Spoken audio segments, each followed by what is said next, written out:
Deci veriešeršios timone klyškodea. Tu neukmysет юрокмы, удмурткыл карантин дырья. Гоштевал. Тоже мой кlyšкоды. Талбаджим лыктем дылы. Спасибо, что сегодня пришли. Туннеш мелен баджим тема мылос. У нас сегодня будет большая тема. Вот, значит, и сразу же к ней и приступим. Мы сегодня возьмем два времени, прошедшее и будущее время. Почему вместе? Потому что они похожи очень, и их легко запоминать вот в такой паре будущее и прошедшее время. Да? Вот сейчас для тех, кто никогда не бывал в Удмуртии, для тех, кто мало контактировал с удмуртами, сейчас пора италмасов. Да? Если жители Голландии выкладывают сейчас тюльпаны, и венгры, я вижу, выкладывают маки, то удмурты выкладывают желтые италмасы. Вот италмас – это национальный символ Удмуртии, купальница европейская, она растет преимущественно на таких болотистых местах. Вот целые поля италмасовые, и очень много названий, где фигурирует италмас. Это и ансамбль народной песни и танца, государственный ансамбль италмас. Это и поезд был фирменный Москва-Ижевский италмас, настойки италмас, детей называют именем италмас и так далее. У этого цветка есть еще... Италмас – это на самом деле татарское слово, из татарского языка взяли. Вот. А есть еще удмуртский вариант, редко встречающийся, но все же есть. Луд-мак, луговой мак.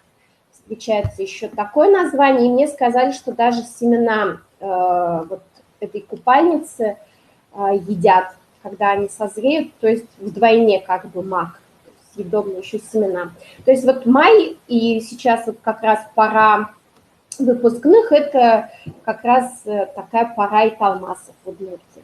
Ну что, ойдолоучком орчем дыр, прошедшее время, и вонодыр, будущее время, да?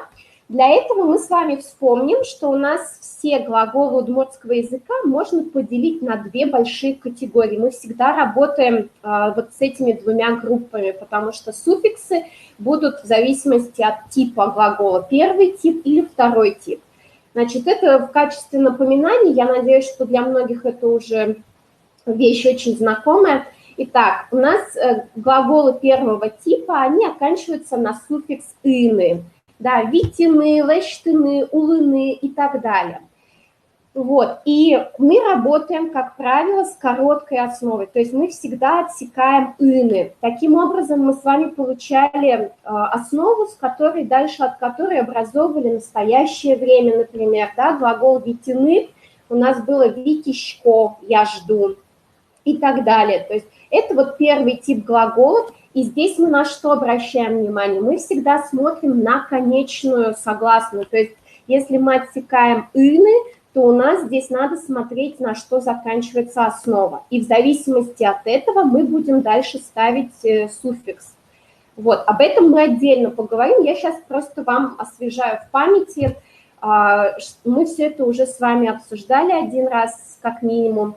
Вот. И второй тип глаголов – это глаголы, которые заканчиваются на «ан» и «ян». И даже вот по моей презентации, слайду, вы видите, что этих глаголов значительно меньше. Это действительно так. Вот. Эти глаголы «ан» и «ян», как правило, мы используем длинную основу. То есть во втором типе глаголов, которые заканчиваются на «ан» и «ян», мы отсекаем только «ны». И получается, что у нас основа на гласную заканчивается, и к ней уже добавляем суффиксы.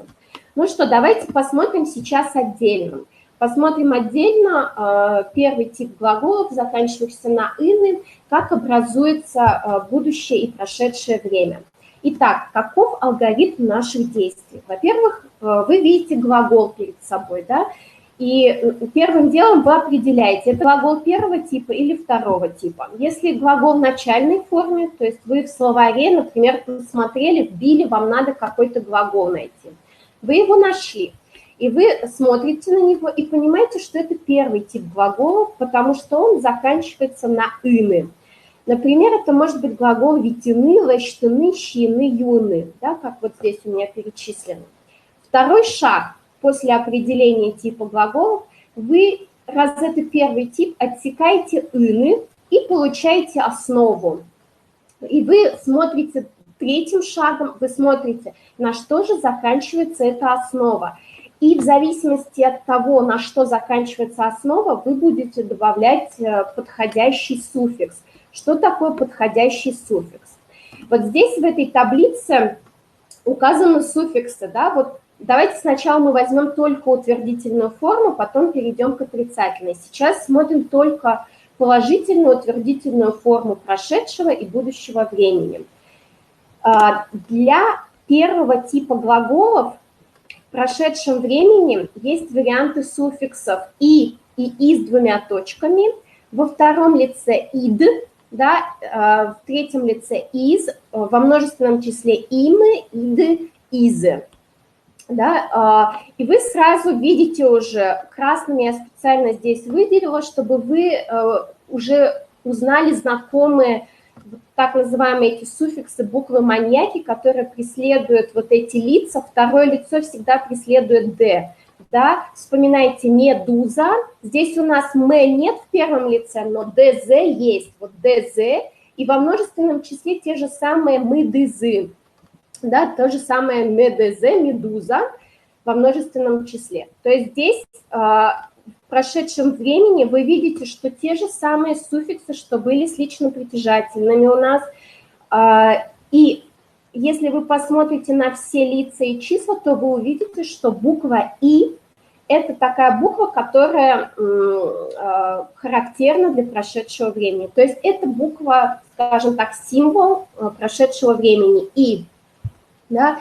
И есть вариации «и» либо «и» с двумя точками. С чем это связано? Вспоминайте. «Д», «з», «л», «н», «с», «т». Это у нас вот согласные, у которых есть мягкая пара и твердая пара.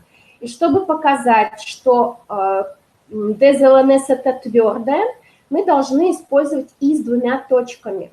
То есть на письме мы указываем твердость предыдущей «д», «з», «л», «н», «с», «т» за счет вот этой «и» с двумя точками. По звучанию «и» с двумя точками вообще идентичны.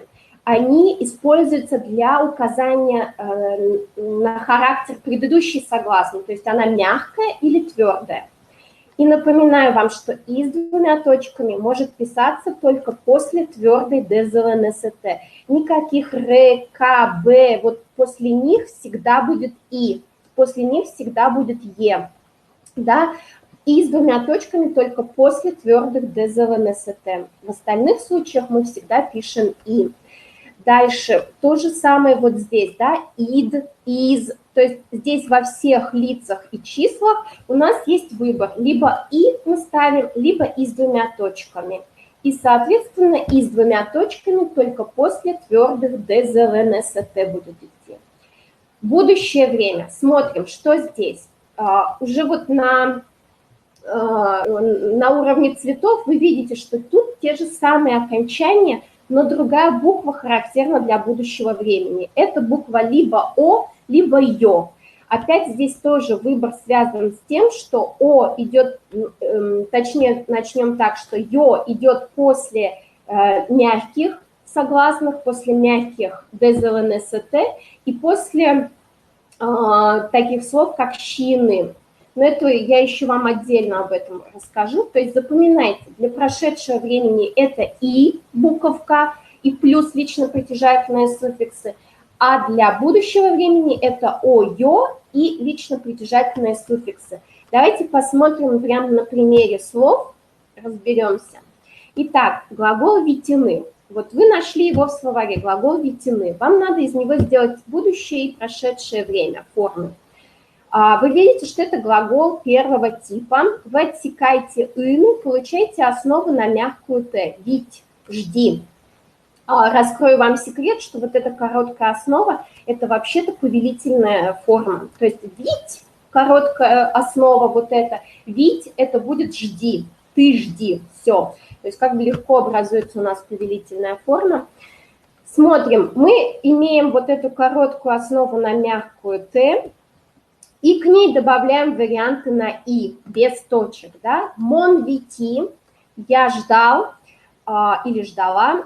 тон витит, ты ждал, ждала, со витис, он, она ждала, вити мы ждали, витиды, ждали, витизы, они ждали. Здесь вы видите, что «ы», она факультативная. То есть, как было и в настоящем времени, мы ждем «витишко мы», да, можно было кратко сказать «витишком», здесь то же самое. Видите, вот здесь во всех лицах есть «и», и дальше к этому «и» во всех лицах, кроме первого лица, кроме «мон», добавляются уже показатели лица. То есть, а в форме «я» у нас остается просто вот вариант с «и», без показателей лица. Как бы вот «и» в этой форме «вити», вот в этом «и» прошедшее время, и показатель того, что это «я».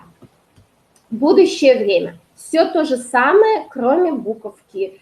То есть здесь у нас получается «мон витё», я буду ждать, тон витёт, ты будешь ждать, со витёс, он будет ждать, витё мы будем ждать, витёды, вы будете ждать, и витёзы, они будут ждать. То есть, видите, здесь в прошедшем «и», а в будущем была «ё». Почему «ё»? Потому что у нас основа заканчивалась на мягкую ДЗЛНСТ. И чтобы показать, что это мягкое Т, мы использовали вариант «ё». Да, здесь тоже в форме «мы», «витё мы», факультативное «ы». Если вы скажете «витё», то это будет тоже правильно. То есть это такая даже более распространенная разговорная форма. Смотрим следующий глагол, тоже первого типа, глагол «вэштыны» – делать. Здесь мы уже видим, что у нас твердая основа, заканчивающаяся на «т». То есть мы отсекли «ины», получили основу «лэшт». Да? Здесь повелительная форма, сразу забегая вперед скажу, что удмуртский язык не любит сочетание согласных, поэтому здесь сохраняется длинная основа «лэшты». В повелительном наклонении и в отрицании у нас ударение падает на первый слог. «Лэшты» – «сделай». Вот. Мы здесь в прошедшем и будущем работаем с короткой основой. В повелительном берем длинную основу «лэшты». А здесь нам интересно короткая «лэшт», конечная «т» твердая, поэтому нам это на письме надо обозначить непременно, чтобы мы понимали, о каком глаголе идет речь. Итак, в прошедшем утвердительном снова у нас «и», но уже и с двумя точками. Да, вспоминайте вот эту табличку, что у нас либо «и» с двумя точками, в зависимости от того, твердая ДЗЛНСТ или мягкая ДЗЛНСТ в основе.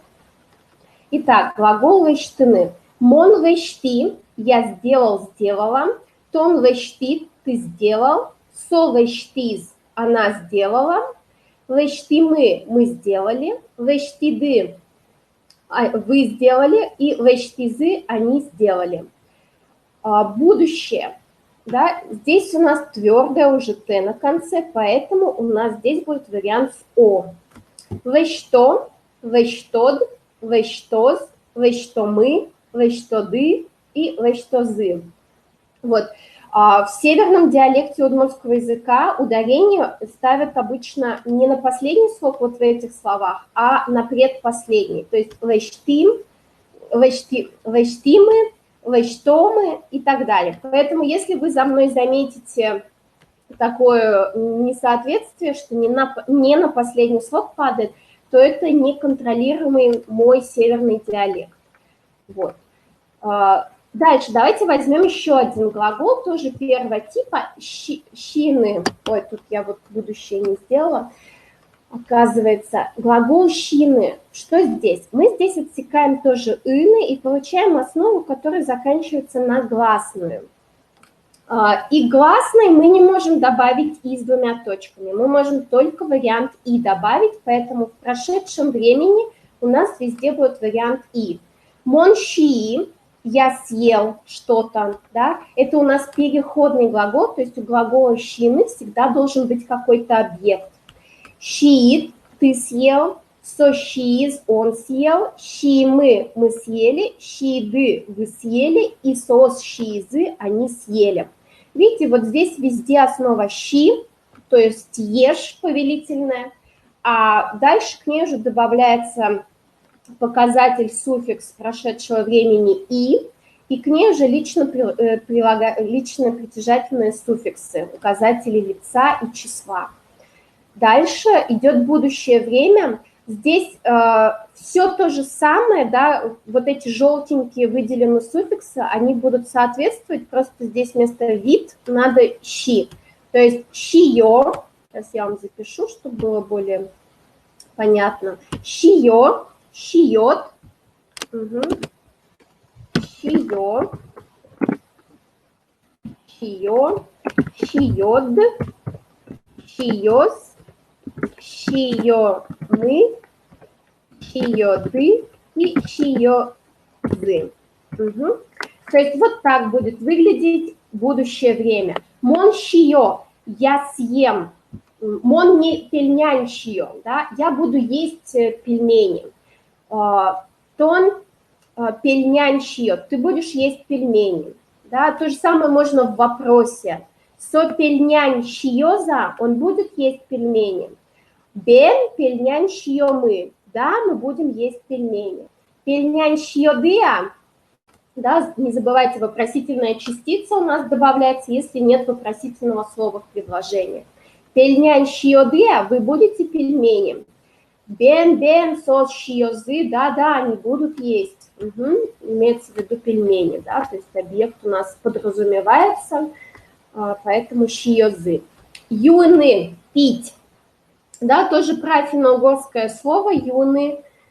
Что здесь? Здесь это тоже первый тип глагола, мы отсекаем ины и получаем основу, которая заканчивается на ю. Ю – это пей, то есть щи – это ешь, ю – это пей. Дальше мы к этому ю добавляем уже соответствующие суффиксы. В прошедшем времени у нас опять будет суффикс «и», потому что после ю нельзя добавить «и» с двумя точками. Мон юи – я выпил или выпила. Тон юит – ты выпил. Со юис – он выпил. Юимы – мы выпили. Юиды юимы – мы выпили. Юиды – вы выпили. Юизы – они выпили. Да, видите, здесь тоже факультативное «и» в форме «мы». Дальше будущее время. Здесь будет «о». «Ё», «мон ё», я буду пить. «Мон щукаш ё», я буду пить квас щукаш. Или давайте «сур», да, более легкий вариант слова. «Сур» легко запоминается. Пиво. «Тон сур йод», ты будешь пить пиво. «Сур йоз», он будет пиво. Йомы, сурьемы, мы будем пить пиво. Сурьоды, вы будете пить пиво. Сос сурьозы, они будут пить пиво. Так, давайте смотрим. То есть у нас получается, смотрите, для прошедшего времени есть вариация либо «и», либо «и» с двумя точками. Как бы, не знаю, как вам проще, либо в комбинации, либо отдельно, да, что для прошедшего времени у нас когда «и» идет, когда просто идет, когда у нас мягкое ДЗЛНСТ в основе, когда у нас основа на щины, вины, то есть заканчивается на «и», в прошедшем времени будет вариант «и». Также для основ на «у-ю». То есть здесь просто запомнить, что для прошедшего времени будет, в каких случаях будет «и» с двумя точками, как по принципу исключения. Их меньше будет таких случаев. То есть если у нас твердое ДЗЛНСТ в основе, мы используем вариант «и» с двумя точками. В остальных случаях в прошедшем времени всегда будет «и» обычное. То есть только после твердых ДЗЛНСТ у нас будет «и» с двумя точками. Дальше, для будущего времени только в том случае будет «ё», если у нас мягкое ДЗЛНСТ в основе и глаголы на «и» заканчивающиеся. То есть здесь можете запомнить по принципу исключения. То есть «и» с двумя точками после основ на ДЗЛНСТ в прошедшем времени, в будущем времени, во всех случаях «о», кроме случаев, когда основа заканчивается на мягкую ДЗЛНСТ, и на основу «и», как глаголов «щины» – есть, кушать, и «вины» – убить. да, и снова возвращаясь вот к этой табличке, то есть у нас разница между будущим и прошедшим временем только в букве в одной, да, которая между основой встает и между личными окончаниями. В остальном они полностью совпадают. Так, это вот то, что мы смотрели. Угу. Итак, давайте попробуем, да, еще раз напоминаю, тяжело, если будет, дайте знать. То есть давайте возьмем глагол «вунетыны» и попробуем сделать в прошедшем и в будущем времени самостоятельно, да. То есть давайте еще раз, вот я вам табличку, открыть, оставить табличку или постарайтесь сделать без таблички, записали. Либо каждый делает, как ему проще. То есть кто верит в свои силы, тот может делать, потом перепроверить. Кто еще не уверен в своих силах, давайте я вам оставлю табличку, и вы будете по табличке делать. То есть глагол «вунетыны», да, забывать. Алгоритм помните. Мы отсекаем «ын», это первый тип глагола. Работайте с основой на «вунет». Смотрите, какая основа. Твердая ДЗЛНСТ или мягкая. Или там еще другие варианты, да, которые мы обсуждали. То есть вам надо, главное, определиться, что на конце. Ну что, давайте попробуем сделать. Табличку оставляю. Глагол «вунетыны». Сейчас запишу, чтобы вам было легче ориентироваться. «Вунетыны» – забывать. Угу. Лейштичком даю вам, делаем и прошедшее, и будущее утвердительное, даю вам 1,5 минуты. Так, дать еще время. Время истекло. Да, еши. Ну, хорошо, если с глаголами легче, то хорошо. Мне кажется, и с падежами несложно, просто требует небольшого навыка. Ну что, посмотрим вместе.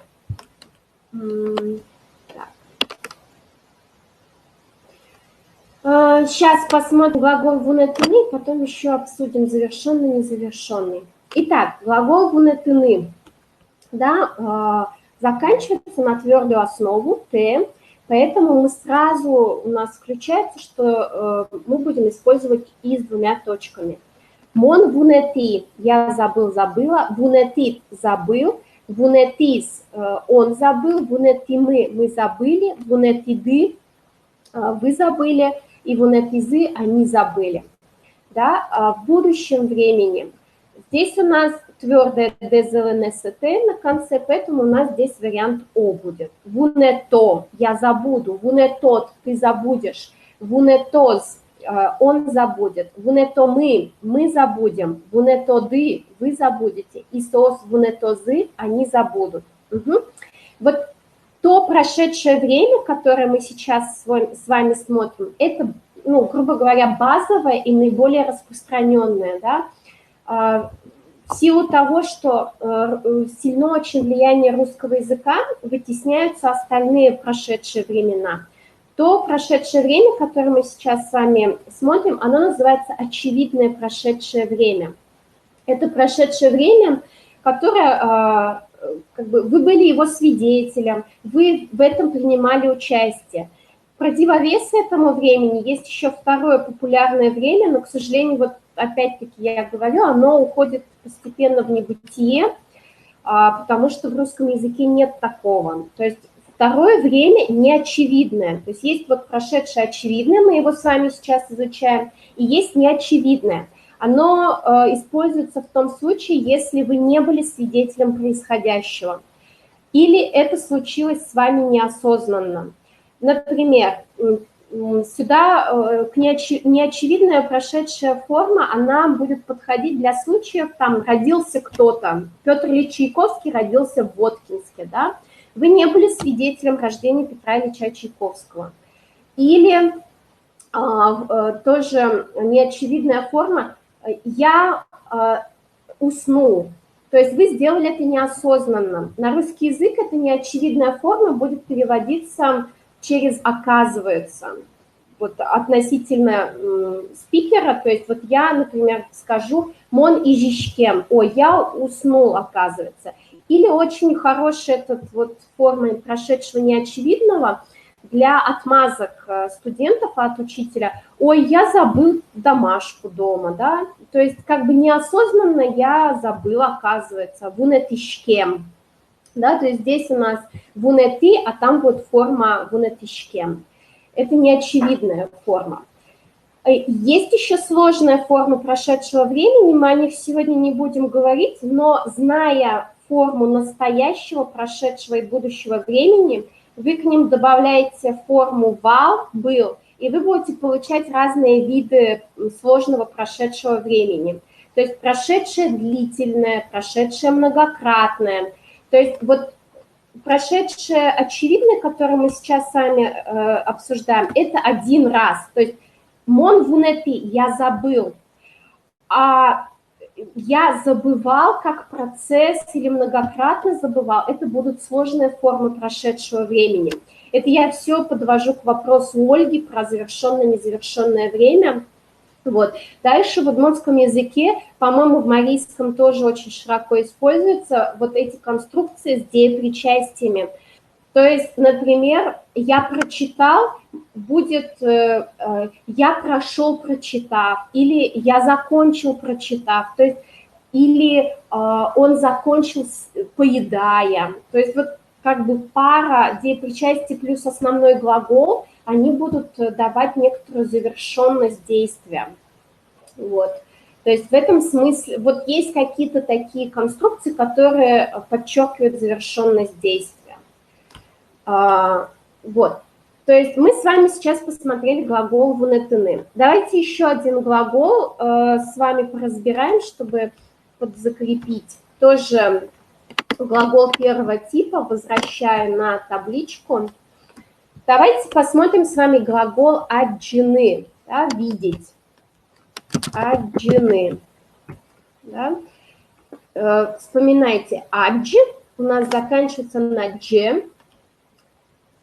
Дж – это не ДЗЛНСТ, это не мягкое, не твердое ДЗЛНСТ, это не основа на И, да, это не УЮ, то есть думайте, что это будет. Делаем. Тоже даю вам 1,5 минутки, делайте прошедшее утвердительное и будущее утвердительное. Ужашком работаем.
Так, ой, Долеучко.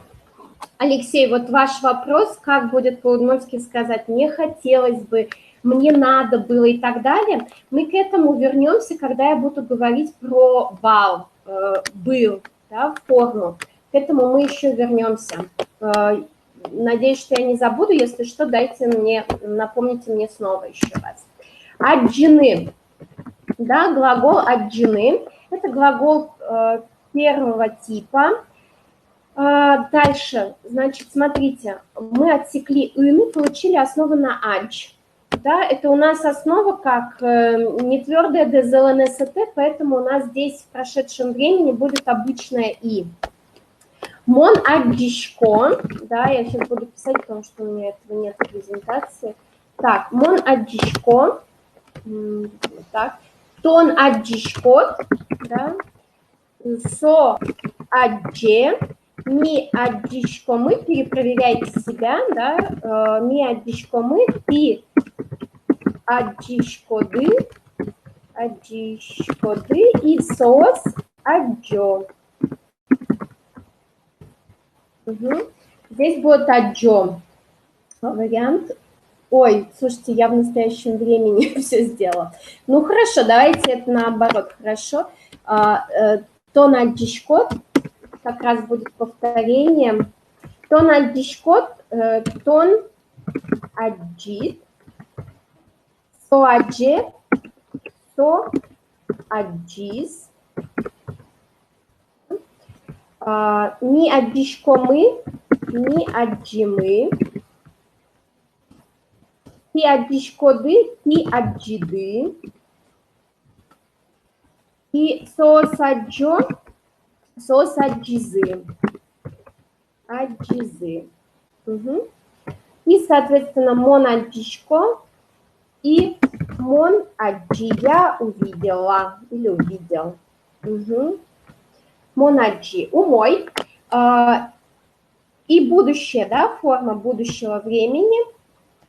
Так, тут у вас какой-то вопрос, чтобы... Нет, лечти правильно, мон лечти. Угу. Все правильно, да. Я сделала мон лечти. Так, будущее время. Смотрим. Глагол аджины. Мон аджон.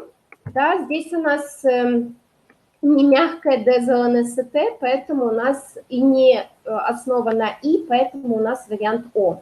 Если бы была мягкая ДЗЛНСТ или глагол по типу «щины», «вины», то у нас было бы через «ё». Мон аджо, я увижу, я буду видеть. Тон аджот. Угу. То есть вот здесь, да, извините, опять возвращаясь к глаголу, я сделала, я закончила, делая. Вот так бы еще сказали. То есть мон лечтуса быты. Быты я закончила. Вот это уже прям вот, ну, совсем законченный вариант. Но тут в контексте мон лечты я сделала тоже нормально. Если бы мы хотели подчеркнуть продолжительность действия в прошедшем времени, то тогда было бы настоящее время плюс вал. И было бы «я делала в прошлом». Тон аджот, да, возвращаясь к будущему времени глагола аджины, видеть тон аджот, ты увидишь со аджос. Да, как бы хочется «ё» написать, но здесь пишется «о». Так орфографическая комиссия в свое время решила, что должно так писаться. Ми аджомы, ти аджоды и сос аджозы. Угу. Они увидят. То есть везде у нас здесь «о». Тут у меня точки потерялись, но здесь, поверьте, «дж». Вот. Ладно, так буду. В плане произношения вот сочетание «д» и «з» с двумя точками часто произносится как двойная «дж». Аджо. Мон аджо, тон аджот, со аджос, да, как будто двойная «дж», то есть идет ассимиляция звуков. Так, угу. Умой. Ищем нишком ажвань. Итак, давайте вернемся к презентации. Сейчас. Презентации. С этим мы справились. Здесь все понятно, да, то есть просто надо набить руку на самом-то деле в этом вопросе. Это мы с вами посмотрели. Первый тип глаголов. Давайте перейдем ко второму типу глаголов. Глаголы, которые заканчиваются на «аны» и «яны. Да? Это такие глаголы, как валаны, ужаны, малпаны, юаны, эмьяны. То есть все, которые заканчиваются на аны, яны. Что мы с ними делаем? Мы отсекаем ны и получаем основу длинную. И это тоже соответствует повелительному падежу. Вала, да, повелительное на первый слог. Ужа, малпа, юа, эмья и так далее. То есть обращение на «ты» форма образуется за счет основы, просто основа. Что у нас здесь? Здесь, на самом деле, еще проще все образуется. Здесь вот наши медуза, ДЗ, мы, ДЗ, первое лицо просто надо единственного числа запомнить, что в прошедшем времени это будет и краткое. То есть мы в гласной основе просто добавляем и краткую. А дальше уже просто к основе добавляем ДЗ и мы, ДЗ. В будущем времени у нас везде будет ло. Ло, и к этому ло, начиная со второго лица, добавляем показатели лица. Угу. То есть те же самые ДЗ и мы, ДЗ. А в первом лице просто будет ло. То есть запоминайте, второй тип глаголов, в прошедшем утвердительном у нас и краткое, а дальше только показатели лица, а в будущем ло в первом лице, а в остальных лицах уже и числах ло плюс лично-притяжательные суффиксы. Смотрим на примере глаголов. Ужаны – работать глагол. Мон ужай – я работала. Тон ужат – ты работал. Со ужас – он работал. Ни ужамы – мы работали. Ти ужады – вы работали. Соос ужазы – они работали. Будущая форма, да, мон ужалон. Угу. То есть вот эта форма совпадает с настоящим временем, поэтому я оговорилась. Они работают, и я буду работать по форме совпадают. Соос ужало, они работают, и мон ужалон. Да, вот Таня, как раз ты одновременно со мной тоже обнаружила эту закономерность, да, заметила, молодец.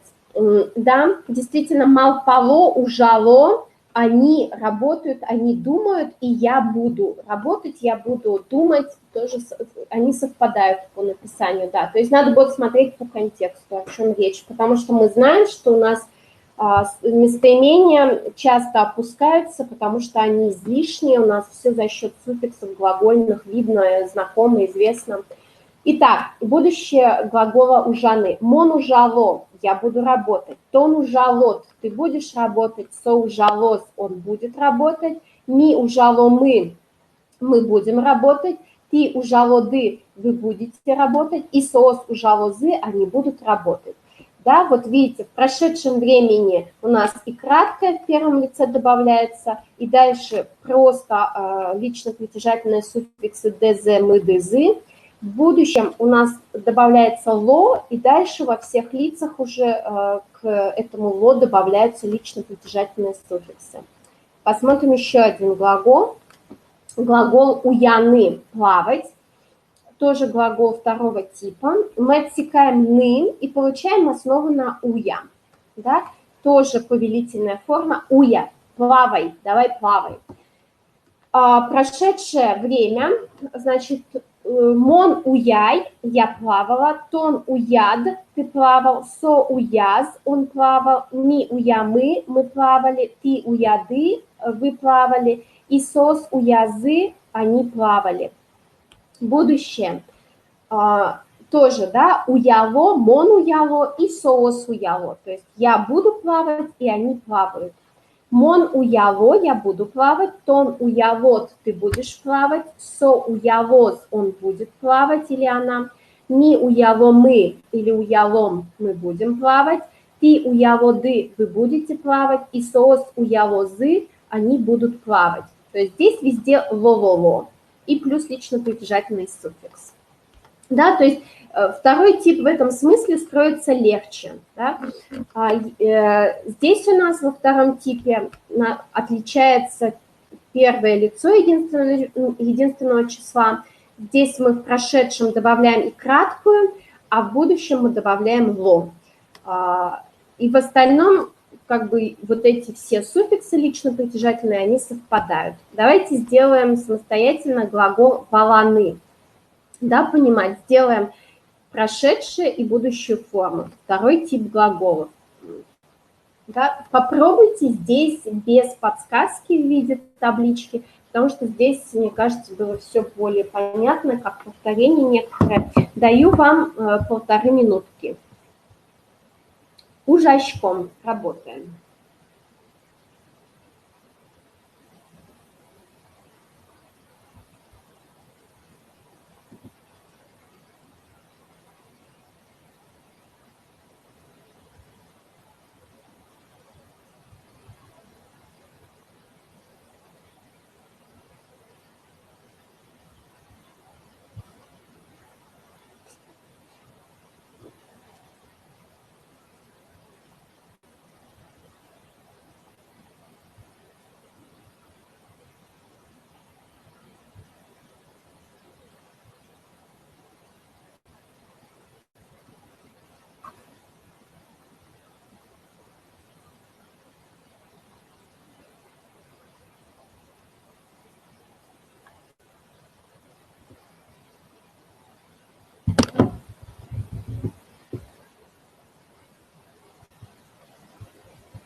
Угу.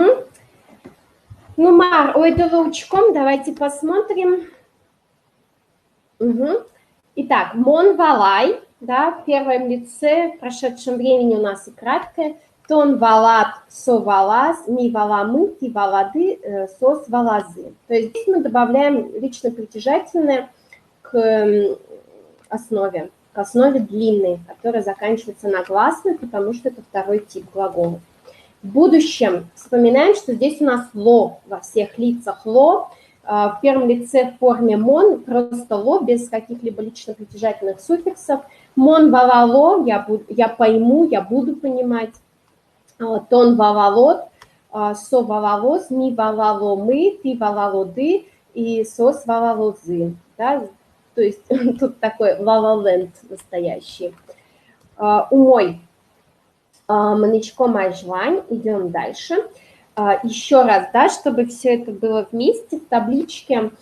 Итак, первый тип и второй тип, да, чем они отличаются? То есть в прошедшем времени. У нас у первого типа идет выбор либо и, либо и с двумя точками. И с двумя точками идет после твердых ДЗВНСТ и после таких глаголов, как щины, вины, то есть где основа заканчивается на «и». В остальных случаях везде будет «и» обычное. То есть здесь для себя отмечаем, что «и» с двумя точками только в двух случаях. Во втором типе глаголов все гораздо проще, никаких исключений. Просто в первом лице у нас и краткое, а дальше мы просто добавляем лично притяжательные суффиксы. Те же самые, которые идут в первом типе после «и» гласной. В будущем времени, да, в будущем времени, то есть у нас показатель «о», либо «ло» во втором типе. То есть если у нас в прошедшем времени была гласная «и» показателем, особенно для первого лица, да, потому что она везде, то здесь у нас «о», «ло» форма для будущего времени. Значит, что здесь у нас? Выбор какой? В первом типе мы должны определиться, у нас «ё» или «о» будет. Да, «ё» у нас идет после глаголов, которые заканчиваются на мягкую ДЗВНСТ и которые заканчиваются на глаголы щины, вины, которые заканчиваются на «и». Здесь что у нас? «Ло». «Ло» добавляется ко всем словам без разбора. И дальше лично притяжательное все точно так же идет. Вот еще раз табличку. Так, угу, да, еще раз посмотрим ряд глаголов. Да, глагол «курыны» просить, «сылыны» стоять. Первый тип глаголов заканчивается на «ыны», мы отсекли «ыны» и получили основу «кур» – «проси», да, и «сыл» – «стой». «Мон кури», «мон сылы». Да, здесь обусловлено и с двумя точками тем, что конечная «л» была твердая. «Тон курит», «тон сылит». Ты попросил, ты стоял. «Со курис», «со сылис». Он попросил, он стоял. «Ми куримы», «ми сылымы». «Ти куриды», «ти сылыды». «Сос куризы», «сос сылызы». Что здесь прошедшее утвердительное, второй тип? Да, у нас здесь вспоминаем и краткое, и дальше по лицам все то же самое. Мон малпай, тон малпат, со малпас, ми малпамы, ти малпады, сос малпазы. Угу. И дальше про будущее, да, будущая форма. Здесь у нас глагол курыны, он заканчивается не на мягкую дозованность, не на глаголы щины, вины, которые заканчиваются на «и». Поэтому здесь у нас вариант будет с «о» для будущего времени, первый тип глаголов. Мон куро, я попрошу тон куро, ты попросишь курос, он попросит куро, мы попросим куроды, вы попросите сос курозы, они попросят.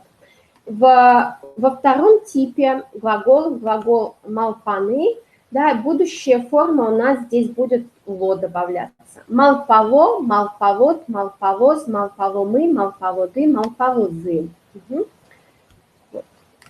Так, и давайте попробуем, тут будет и повторение тоже, но суть в том, что надо сделать самостоятельно глагол улыны, кылины и валаны.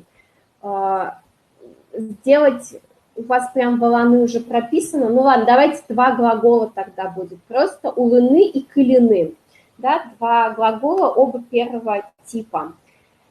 Надо и в прошедшей форме, и в будущей форме сделать.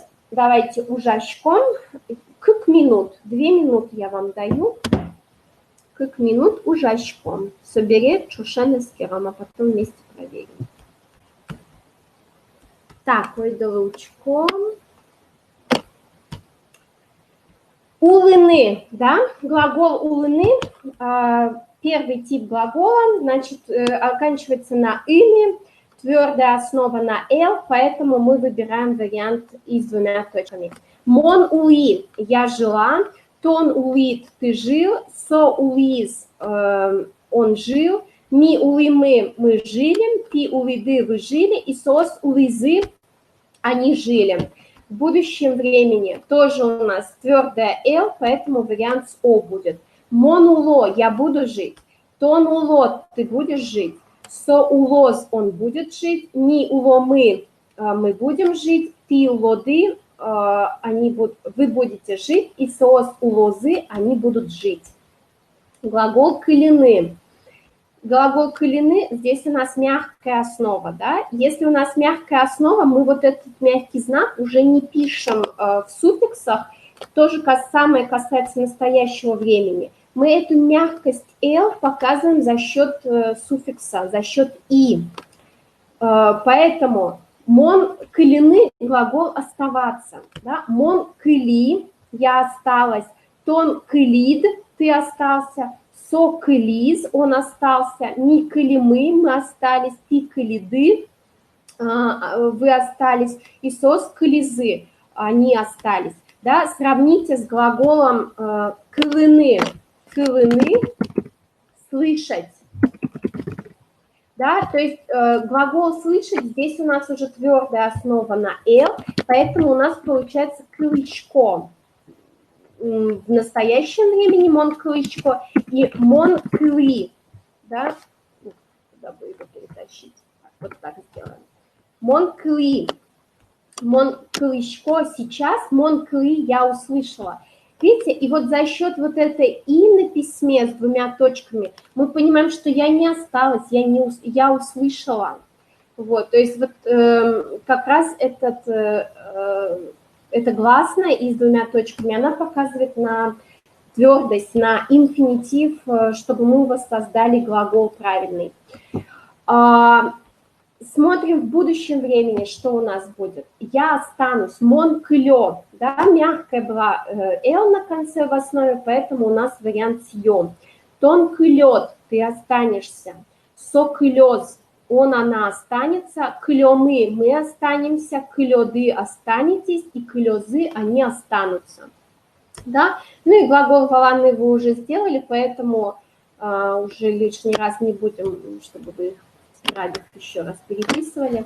Вот, что здесь еще мы делаем, да? Вот еще одно задание вам самостоятельное сейчас мы делаем. Значит, здесь формы настоящего времени, да, в первом столбике «али» сейчас, «толон» вчера, «чукаже» завтра. Ваша задача, имея одну из форм либо настоящего, либо прошедшего, либо будущего времени, восстановить все остальные. Ужачком даю вам 1,5 минуты.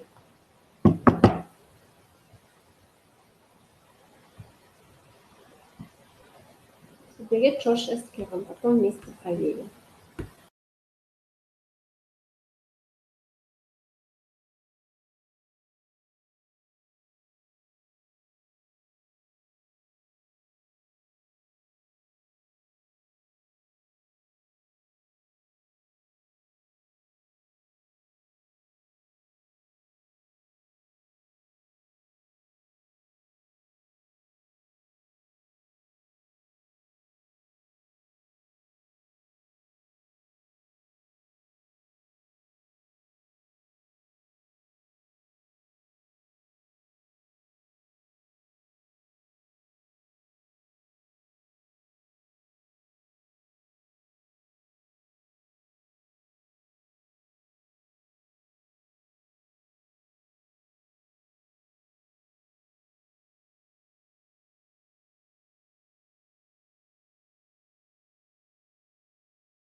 Угу.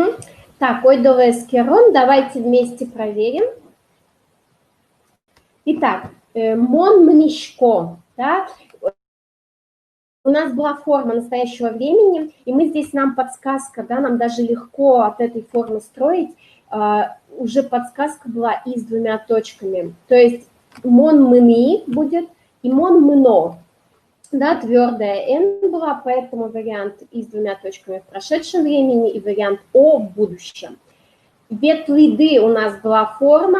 Здесь мы, как мы вычленяем, да, вот удмуртский язык, вот слова, это как кирпичики сложенные, да, то есть вот мы видим ветлиды, форму толон, мы понимаем, что это прошедшее время, мы знаем, что «ды» – это показатель формы «вы», дальше мы знаем, что и с 2 точками – это прошедшее время, и вариант с 2 точками добавляется только к твердой ДЗЛНСТ.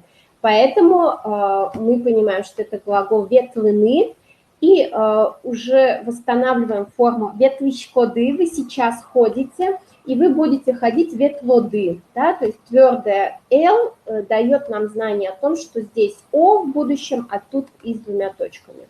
Дальше у нас была форма будущего времени «кошкозы», «зы» – третье лицо, да, множественного числа, «о» вариант идет во всех случаях, кроме мягкой ДЗЛНСТ и основа на «и». Поэтому у нас здесь кошкизы, толон, они уехали, ушли, и сос али кошко, они сейчас уходят. Да? Дальше у нас была форма ужащко мы сейчас работаем, ми ужамы и ми ужаломы. Здесь мы знаем, что ужащко мы – это второй тип глаголов, то есть мы – это мы, шко – это показатель настоящего времени, поэтому основа у нас ужа получилась, и к ним уже добавляем показатели времени и лица. Ижит у нас, да, было, ижит, здесь мы видим, что и идет после з значит, у нас здесь мягкая «з» должна быть. Поэтому, если в словаре мы должны найти это слово, то мы сразу восстанавливаем инфинитив мягкую «з». «Ижины», да? «Мон ижишко», ой, «тон ижит», и «тон али ижишко» ты сейчас спишь, и ты будешь спать «ижет». Да, вариант «сьё», потому что мы знаем, что мягкая «д» ЗЛНСТ, поэтому вариант «сьё» используем в будущем времени. Дальше у нас была форма «куроз». После «р», да, у нас никогда не бывает «и» с двумя точками, мы это знаем. Куроз, он попросит, «з» у нас показатель «он», «она», «оно». Поэтому здесь, видите, от будущего очень легко строить прошедшее, что мы сразу «и» ставим в прошедшем времени и не ставим «и» с двумя точками, потому что у нас после «р» никогда не будет писаться «и» с двумя точками. И «со курен» он просит. «Витё» форма у нас была сейчас, «сос витё», да, то есть здесь идет совпадение. «Мон витё», если бы здесь было в чукаже, завтра, то это было бы, что я жду. А здесь «сос витё» в настоящем времени, они ждут. Ё форма, мы сразу видим, что это мягкая «т», поэтому используем дальше в будущем «витёзы» и «толон витизы». Угу.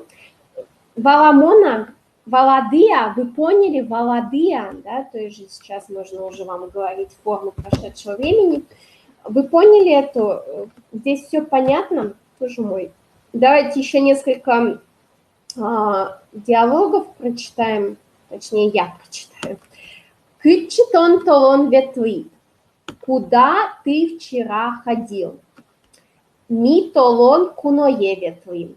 Я буду делать паузы между предложениями, чтобы вы успели у себя в голове или на слайде увидеть формы, почувствовать или как бы попробовать разобраться, что за формы.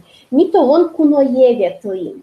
Да, ветлин, ветлыны глагол. Там, где вы видите им, вот это уже без щк вот этих, то сразу подозрение уже должно быть на прошедшее время.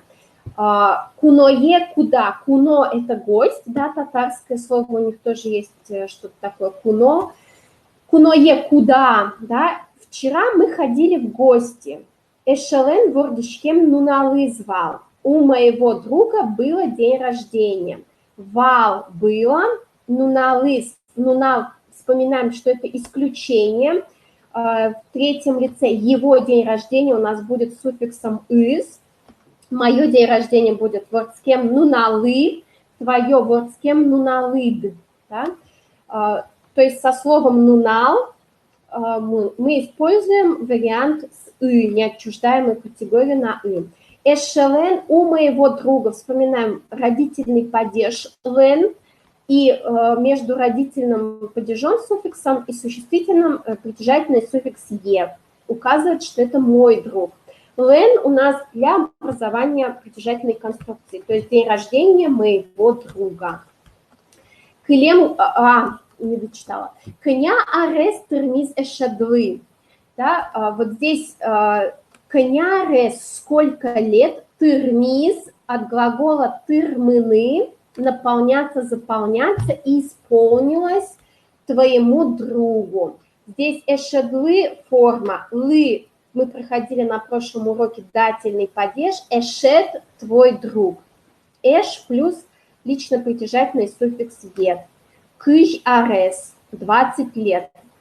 Я вам напоминаю, что с возрастом мы указываем арес. Да? То есть ар – это год, арес – это возраст, лет. Как бы, если мы говорим о человеке или животных. Кылем гужем кытын шутацкит. Угу. Прошлым летом где ты отдыхал? Здесь у нас глагол шутецкыны, и от него мы сделали форму ид. Шутецкыны, отсекаем ины, получается шутецк. Да, может, я вам даже сюда запишу. Шутецкыны. Угу. Здесь у нас было ветвыны. Вот. Чужанае дорынвал. Чужанай – это бабушка по линии мамы. Чушь не относится к слову «желтый», оно относится к слову «чижи-выжи». Вот насколько я знаю, в коме есть какое-то такое слово «чижи-выжи» – это родственники. То есть «выжи» – это род, а «чижи» – чиж тоже что-то с родством связанное. Что именно, не могу сказать. Дорын – это у нас после лог, когда мы к кому-то идем, мы у кого-то находимся, то мы используем вот этот дор после лог, дом, да, в значении. Дорын – это либо рядом с кем-то, либо у кого-то в гостях, на приеме у врача. Вал был. Про вал мы еще отдельно поговорим. Маркаридотын. Что ты там делал? Вот, запоминайте глагол карыны, чтобы спросить, что ты делал, что ты будешь делать. Мы используем глагол карыны. Он такой, как бы не сильно содержательный, в том смысле, что делать домашнее задание у вас будет гурте уж лещтыны. То есть лещтыны – это глагол, который как бы более содержательный и более конструктивный, что ли, в том смысле, что вы что-то именно делаете. А карны занимаетесь чуть-чуть, есть такой оттенок, плюс карны, он такой очень часто вспомогательную функцию выполняет. Например, вы практически из любого русского глагола можете образовать удмуртский глагол. И раньше так и было, в советское время особенно, например, фотографировать. Да? Сейчас уже туспуктыны, поставить картинку, используется глагол. В советское время говорили фотографировать карыны и так далее. Угу. Да, вот спасибо. Чужны рождаться, вуж корень, да. Как раз вот выжи – это переход увы, выжи, вуж, а чужи, да, чужны рождаться. Дальше. Макаридотын, что ты там делал? Турын турнай, машсашки, узы боры бичай, гуртын ведь трос уж. Но что кытын вал. Да? Здесь смотрим. Турын турнаны. Турын – это трава, турнаны – косить, то есть травить буквально в прямом смысле слова, что-то сделать с травой, косить. Машсашкны работать граблями. Узы боры бичай. Вот узы боры, узы – это земляника, боры – это клубника лесная, такая более крупная, более не лесная, а полевая, она в лесу не растет, боры. Узы больше к лесу, да, тяготеет, а боры растет на лугах. И вот здесь глагол бичаны – собирать. Но есть у нас возможность в удмуртском языке из всех ягод образовывать глаголы. То есть узыяны, да, боры, клубника, борыяны, губи, грибы, губияны, грибы собирать, да. Есть даже глагол заготавливать веники, веник, да, для бани, вениканы, например, эмежаны, да, эмеж у нас было слово, эмежаны, только мягкий знак через я показывается и так далее. То есть все, вот этот такой продуктивный глагол, все ягоды, грибы, все можно через вот этот глагол сбора этого передать. Гуртын ведь трос уж. В деревне ведь, да, это очень любят слово удмурты, ведь, трос уж, много работы, но что он катынвал, а ты где был? И вы видите, что опять слово вал, опять оно неизменно, и я говорю, что мы о нем еще раз поговорим, но вы уже можете заметить, что тон вал, мон вал, и нуналыз вал, что везде вал, вал, вал, и ничего не меняется. Мон зарежь дурешу тецкны ветви. Угу. Я ездил к морю отдыхать. Зарежь дуре, да, запоминаем вот тоже зарежь, по-моему, пермское слово, сиречь или как-то так в каком языке. Дур это вообще прямое значение край, дурын, дуре, это как раз послелог к краю, буквально к краю, да, к краю моря ездил отдыхать. Зарежин уяй, ярдурын кыли пыжи. Вот здесь я плавал в море, ярдурын кыли лежал на берегу, яр, дур – это берег. Вот, по-моему, слово яр, поселок, как раз от этого слова яр, какой-то склон. Типа ярдур – это вообще край склона, обрыва. Вот. Кыли от глагола кыллины – лежать. Пыжи вообще это печь, жарить, но тут в значении загорать. Хотя есть, мне кажется, более частотный глагол. То есть я вот не разговариваю, что я пыжи. То есть я могу сказать, что у меня лицо загорело, бамы пыжи. Но чтобы я сама вот пыжи, то есть для меня это больше глагол именно выпекать. Процесс лежания на солнце шунды шорын кыллины. Есть вот такой глагол, точнее выражение лежать на солнце, буквально на середине солнца. Да? Шорын, помните, это у нас послелог, который используется, вот мы смотрим на кого-то, кричать на кого-то будет всегда через этот послелог. То есть не калька будет с русского языка, не выле, не влын, да, а именно шоры. Мон шоры, на меня кричать. Шунды шорын кыллины, лежать на солнце. Вылын – это неправильно, это калька с русского языка. Вот, насколько я знаю, вот в коми языке уже очень много этих калек с русского языка. Например, ехать на поезде, да, то есть вот уже на будет через послелог использоваться. В удмуртском языке еще больше вот таких своих конструкций, но все чаще вот эти формы, они уподобляются русскому языку. Ну вот, нам бамы пыжиз, да, например, вот я про лицо говорила. Если у вас так говорят, прекрасно, то есть это действительно использующаяся форма. Я просто про себя целиком не говорю, я загорела. То есть про отдельные части тела, что у меня что-то загорело. Да, это используется глагол пыжины. Нет, именно не говорят. Ну вот смотрите, как бы в русском языке я загорела, да, то есть мы не подчеркиваем, какая часть тела. В удмуртском языке я обычно в моей семье использую бамы пыжис, да, или мугоры пыжис.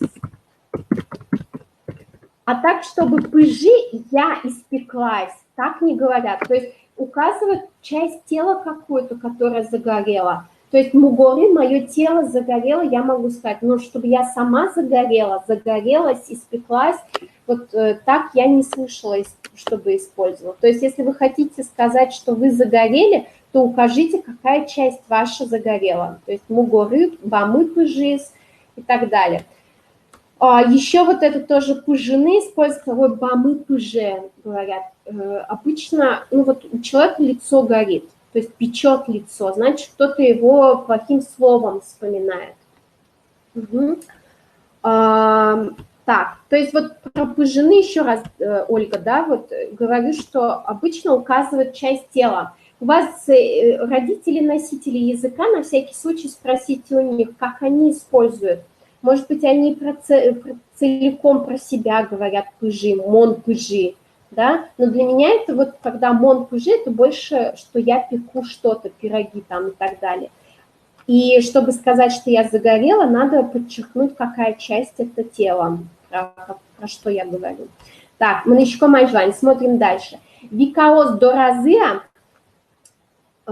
вика плюс суффикс ос множественного числа, это указывает на семью Вики или на Вику плюс ее окружение какое-то. То есть Вика и ее семья дома до разы, да, вспоминайте, вот у нас локальный падеж с лично-притяжательным суффиксом. Жингыр тишко, но телефон зесукбай, что вот здесь точек не хватает, кстати говоря. Глагол жингыр тыны, звонить, либо в телефон, либо во что-то. Жингыртишко, я звоню, но не берут телефон. Телефон зес. Зес – это аккузатив с лично притяжательным суффиксом. Мы это еще не смотрели, поэтому тут курсивом. Сос кунгош щеры шутецкны кошкизы.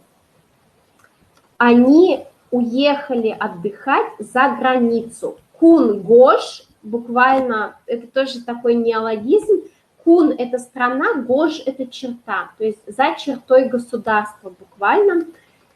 Кукошкизы, коняну налы, когда уехали, на сколько дней.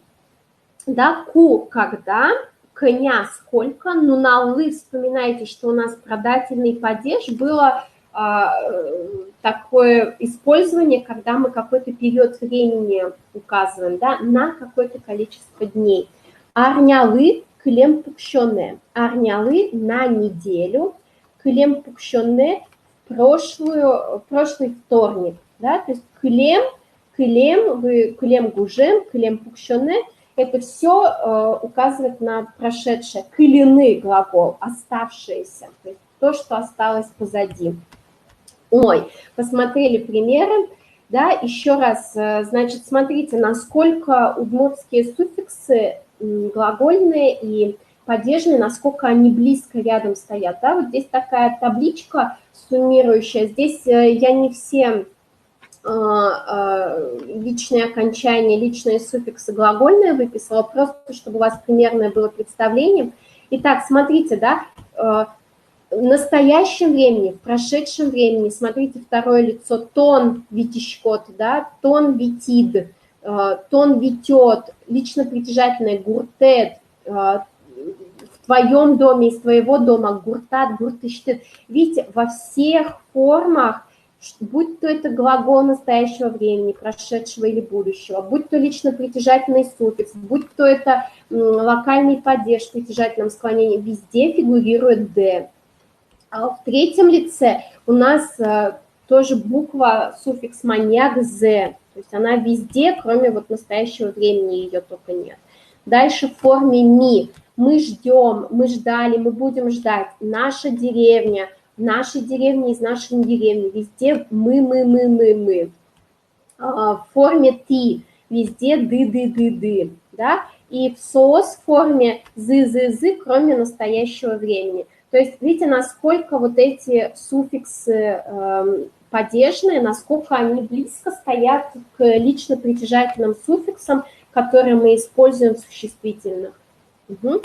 Вот, еще одна задачка вам сделать самостоятельно, и потом мы уже будем плавно переходить к прошедшему времени, к отрицательной форме. Смотрите, попробуйте найти... Вот здесь по-русски фразы, попробуйте найти их удмуртский перевод, тут как бы с таким небольшим подвохом, чтобы вы видели формы, насколько они близко стоят друг к другу. Даю вам минутку, даже меньше, наверное, да? В общем, ужачком. Найдите правильный перевод русской фразы.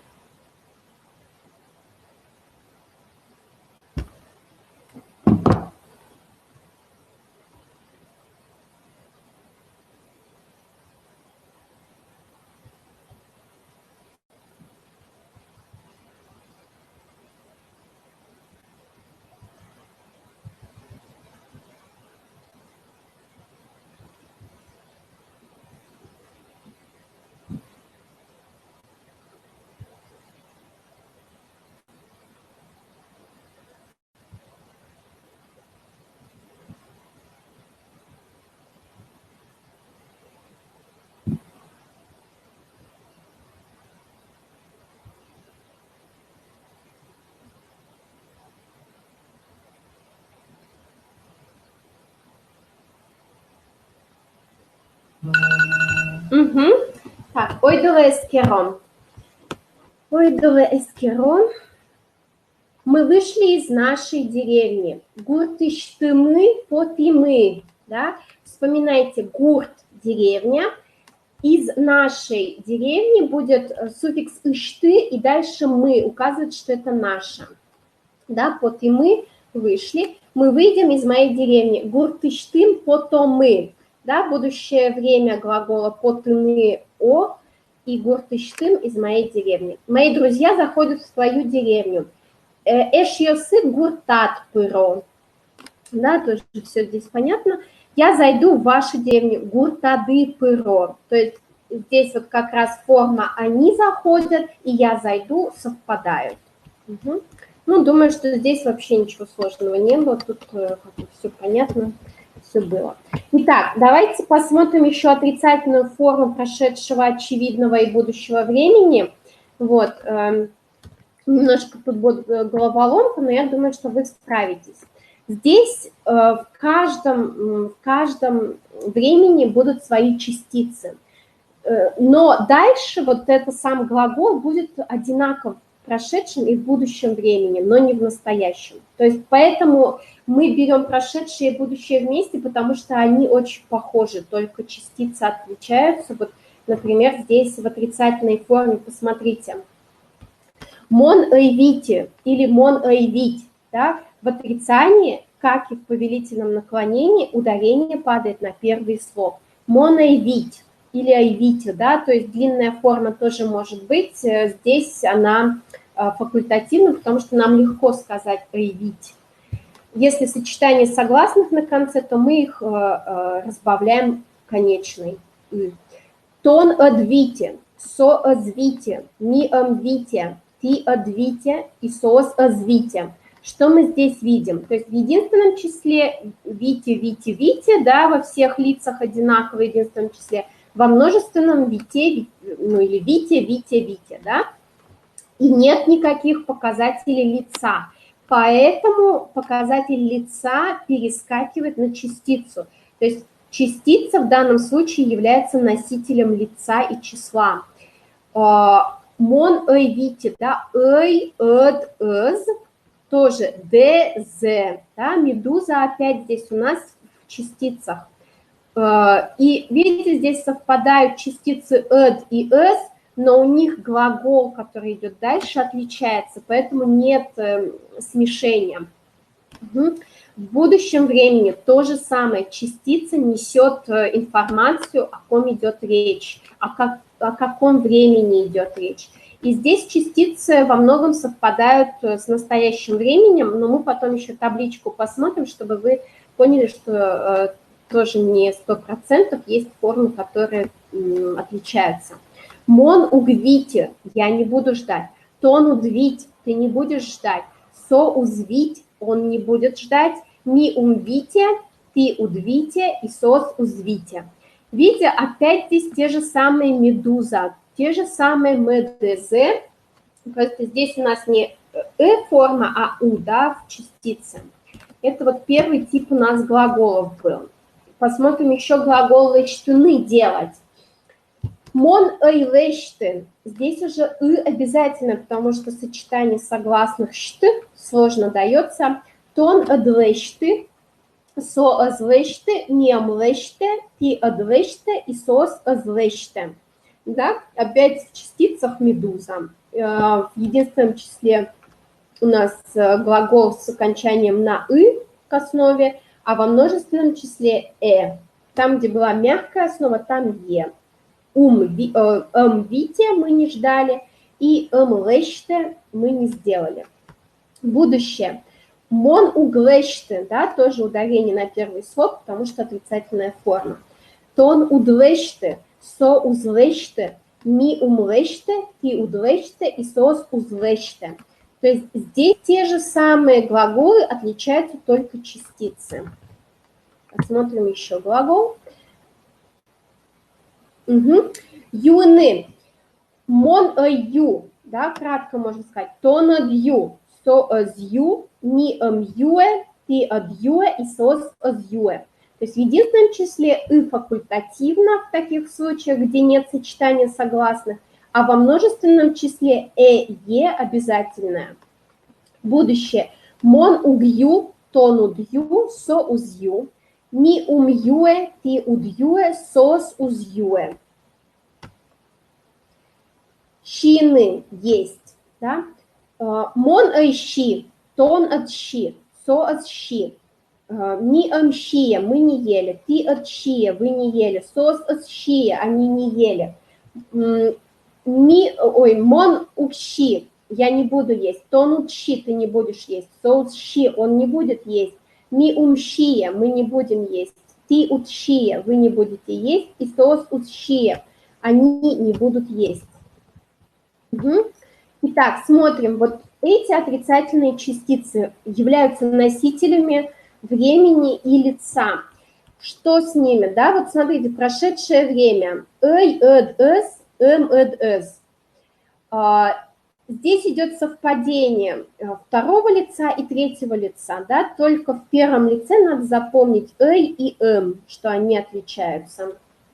В будущем «уг», «уд», «уз», «ум», «уд», «уз». Здесь тоже первое лицо запоминаем, что там разница «уг», «ум», а в третьем лице и во втором лице абсолютное совпадение. Но тут помним, да, что у нас потом идущий глагол отличается. В единственном числе у нас на «ы» заканчивается основа, а во множественном числе мы, вы, они, там у нас будет на «э», «е». В настоящем времени, да, казалось бы, вроде бы то же самое, что с будущим. Уг, уд, уг, ум, уд, уг. Но у нас в третьем лице единственного и множественного числа разница есть. То есть в будущем уз, а в настоящем уг.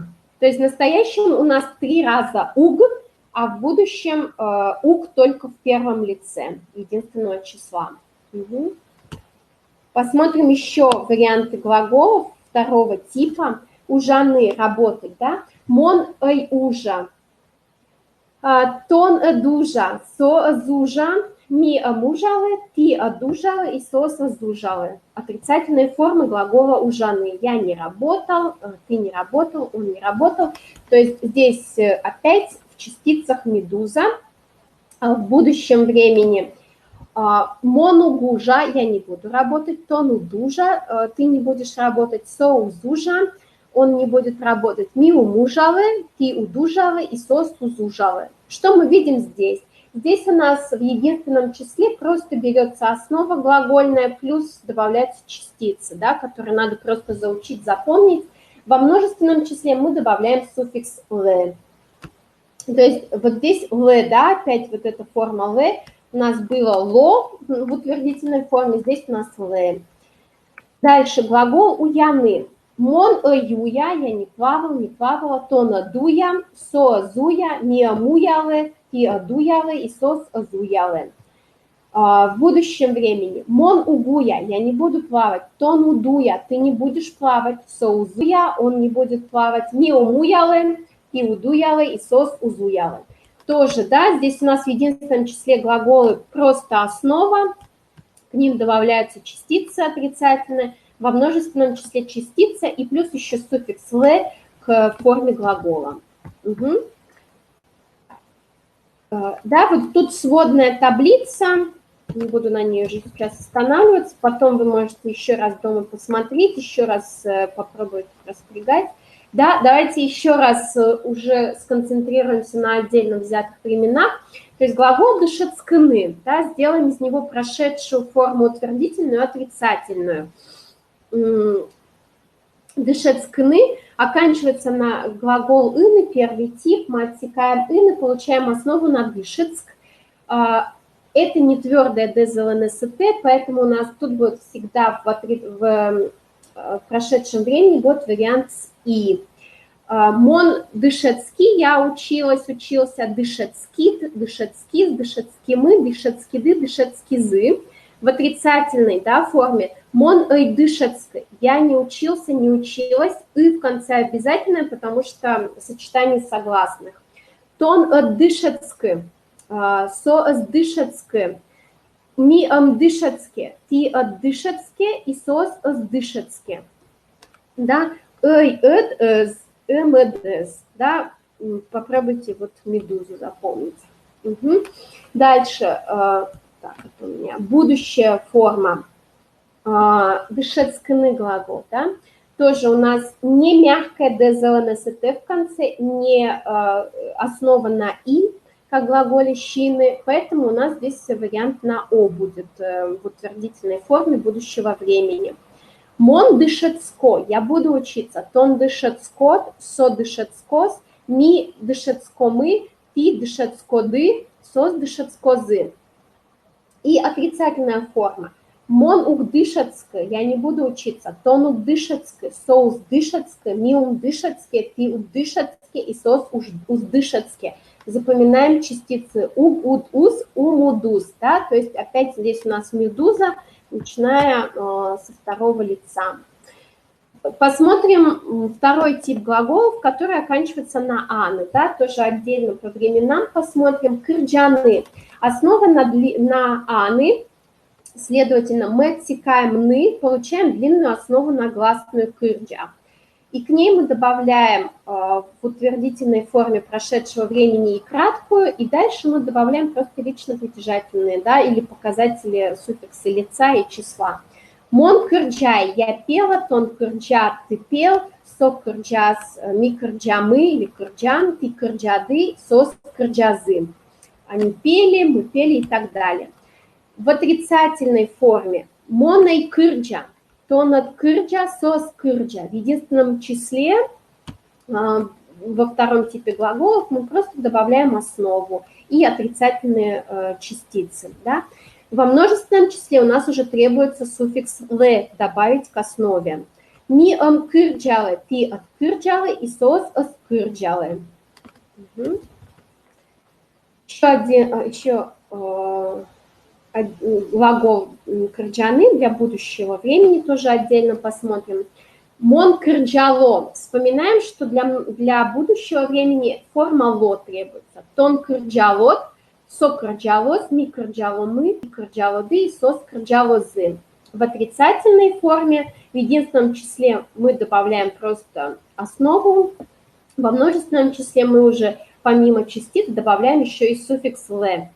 Мон укырджа, я не буду петь. Тон укырджа, ты не будешь петь. Соус кырджа, ми укырджалы, ты укырджалы и соус ускырджалы. Угу. Так, смотрю, тут у вас какая-то полемика разразилась. Сейчас я ставлю свои 5 копеек, что тут у нас происходит.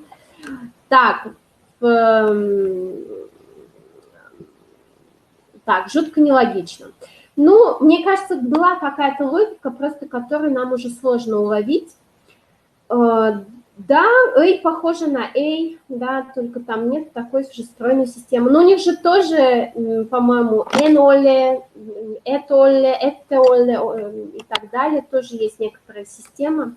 Просто не знаю, по всем временам ли разные эти частицы. Ага, понятно. И на русском нет логики. Да, вот в финском, значит, есть, а в эстонском, значит, проще, да? Но, может, это тоже какое-то влияние русского языка на эстонский или какое-то, может быть, влияние? Угу. А, в эстонском везде «эй». Угу. Ну да, влияние немецкого. Ну, с учетом того, что манси самый ближайший венгерскому языку, то, скорее всего, там, да, там, наверное, много таких закорючек, но в венгерском языке не так сложно с вот этими частицами, то есть там просто «нем» и все, там нету различий по лицам, числам. Да?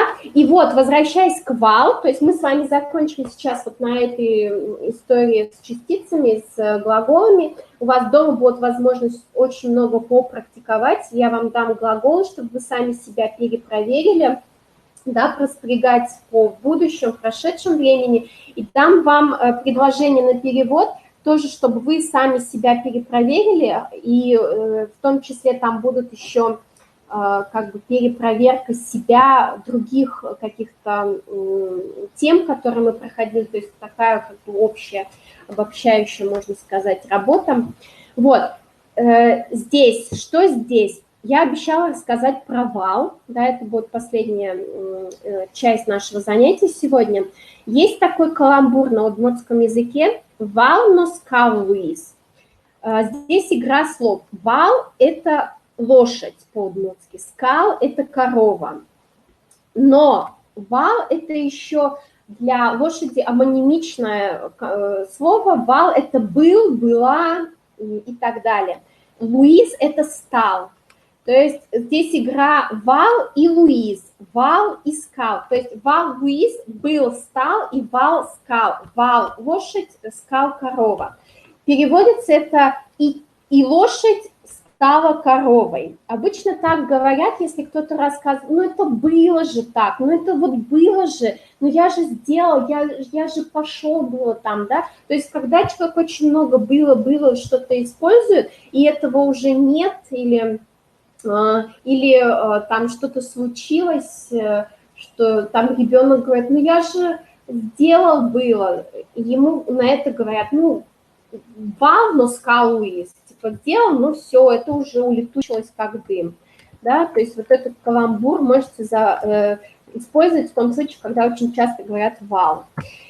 Вот, что свал, да, свал такая история, что я был, ты был, он был, во всех лицах будет одинаково, что в отрицании, что в утверждении, да, то есть вот здесь частицы теряют всякий смысл, и во всех лицах и числах будет просто вал, в отрицании вал, да, то есть моноивал, я была, тонвал, ты был, совал, он, она была, мивал, мы были, пивал, вы были, и сосвал, они были.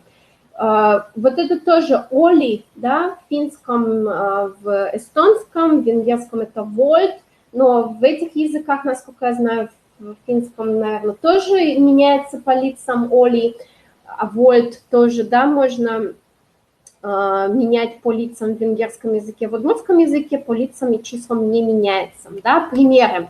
Мон Парижинвал, я была в Париже, тон Парижинвал, ты был в Париже, он был в Париже, со Парижинвал, мы были в Париже, ми Парижинвал, ты Парижинвала, вы были в Париже, мон Парижинайвал, да, отрицание то же самое, просто добавляется во всех лицах и все. То есть здесь нет уже значения я, ты, он, она во всех лицах Сос Парижинайвал, они не были в Париже. Мон Дышетишвал, я была учителем. Она Эмьяшвал, моя мама была врачом. Эшьосы Парижин Айвална, мои друзья еще не были в Париже. Выжиям Удмуртьёс Геневал, в моем роду, выжи корень, да, род, в моем роду были только удмурты. Щион Джаквылынвал, еда была на столе, да, угу. Вот, то есть, например, вот это предложение «Щион Джак вылынвал». Например, мама говорит, так еда была на столе. Или ребенок говорит, так еда была на столе, куда она девалась?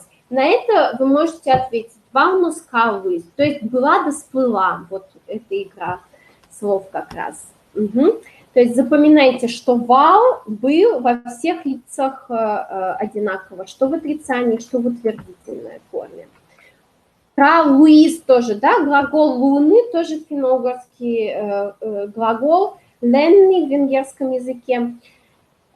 Значит, я стал студентом, да, разница, мон студент вал, я был студентом, и мон студент вы, я стала или я стал студентом. Здесь уже отрицательная форма будет как обычный глагол, да? Здесь уже здесь все как стандартный глагол меняется. Угу. Не буду уже останавливаться на этом. Посмотрим еще прошедшее время. Вопросительное предложение, как строится в прошедшем времени. Толон куач вымияса. У нас нет вопросительного слова здесь, поэтому вопросительную частицу. А мы добавляем к глаголу. Но вообще мы можем добавить к любому слову, которое нас интересует.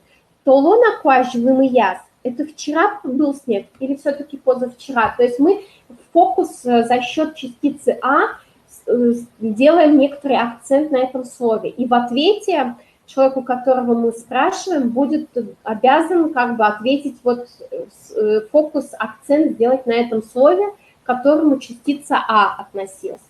То есть толон куач вымыяза, вчера шел снег. Вот здесь на самом-то деле, да, я написала шел снег, но здесь будет переводиться как раз завершенным действием. Прошел снег, выпал снег, да. Если шел снег, это некоторое длительное действие. Длительное в прошедшем будет в удмуртском языке настоящее плюс форма вал. То есть вот это как раз вал будет, потом я вам на каком-нибудь из уроков, может, на следующем пришлю таблицу. Мы, если даже не будем на ней останавливаться, чтобы вы просто видели, как сложные формы удмуртского времени образуются. Вот здесь, то есть было бы корректнее, если бы я написала «вчера выпал снег», и, может быть, несколько вариантов ответов, да, как мы построим фразу ответа. Если длинный ответ «нет, не шел», «злымая», да, то есть мы здесь используем частицу того же времени, того же лица, которое в отрицании. То есть здесь нельзя сказать «был» или тут нельзя сказать «уг». То есть мы два раза используем отрицание частицы. Да? «Нет, не шел», да, или «нет, не прошел». Короткий ответ все. Мы за счет знаем уже и про время, и про лицо, и про число. Да, ну или догадываемся по контексту. Положительный ответ. Бен вымыяс. Ну или вместо бен вы можете использовать бон, южный вариант, или вот все вариации оо и так далее. Вымыяны – это инфинитив, да, опять-таки от глагола, от слова вымы, луми, да, снег. Угу, то есть как строится вопросительное предложение. Так, у меня прошедшее написано, но это вообще будущее. Чукаже куаж зороза, завтра будет дождь, завтра пойдет дождь. Да? Глагол зорыны, зор, дождь, зорыны идти, дождить. Куаж слово факультативно, потому что уже чукаже зороза, мы уже понимаем, что это про погоду и речь идет. Значит, ответ длинный. Уз-узоры или уз-узор, да, факультативное «и» на конце. Нет, не будет дождя, нет, не будет дождить, буквально, да. Здесь вы могли бы еще в длинный ответ поставить и слово и чукаже, и куаж. Тут длинный ответ, это я написала, что длинный, на самом-то деле он относительно длинный. Вот, ну, короткий вариант ответа – это уз, просто, да, мы частицу используем без глагола. И положительный ответ еще может быть тоже бен, зорос, зорос, бон, зорос и так далее. Угу. Так, и здесь мы еще посмотрим, здесь еще, так, сейчас я посмотрю, что я еще хотела тут с вами разобрать. Да, давайте сначала посмотрим некоторые диалоги с отрицательной формой. Коня-дыр, который час, буквально сколько времени. Тон будет часлы бере-кылит. Бере-кылины – оставаться сзади. Бер – это задняя часть, да, бере – куда? Остаться сзади, то есть опоздать. Бдес целый. Земшо – автобус джегаз. Правда, автобус опоздал. Да, джеганы запаздывать. Малая Джингарты, почему ты не позвонила или не позвонил? Телефонная пукшис, мой телефон сел. Ты над котику ножи, у тебя всегда так. Кинкено мукетыз янгышле. Кинке, кин это кто, а ке это частица, которая дает неопределенность местоимению. Кто-то другой, мукетыз другой. Янгыш ошибка, бывает виноват, луэ становится, да, то есть кинкену мукетыз янгышлуэ, кто-то другой становится виноватым. Я вожден вай тупацко одной. Я это ладно. Ярам, вот эти слова очень часто в удмуртском языке. Я ладно, и ярам это тюркское, да, заимствование, то есть ладно, окей, вот удмуртское окей, это ярам, вот, вожде энвай это выражение буквально переводится как не приноси зеленого, да, почему это так, это связано с физиологией, когда человек сердится, он выделяет желчь, поэтому не сердись, не выделяй желчь, да, буквально.